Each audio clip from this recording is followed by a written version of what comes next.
Well, anybody who knows me knows I have birds, I have bees, and this is the greenhouse that I built last summer. As you can see, I haven't really done anything with it since the fall, so I need to get it ready for the season.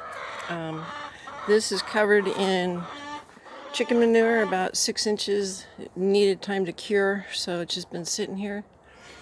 And I'm going to add that to the beds.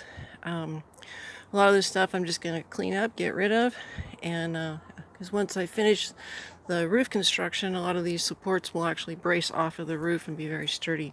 But I want to show you my new toy, a little 8.5 amp electric tiller. I bought it for pretty cheap, so I'm hoping it's going to run. So I got to lift out the drip irrigation lines, and I'll pull out any plants that I don't want, feed those to the chickens, and get in here and rototill. Yep, it's time to clean up the beds, get ready for spring. Okay guys, tune in, there'll be more to come.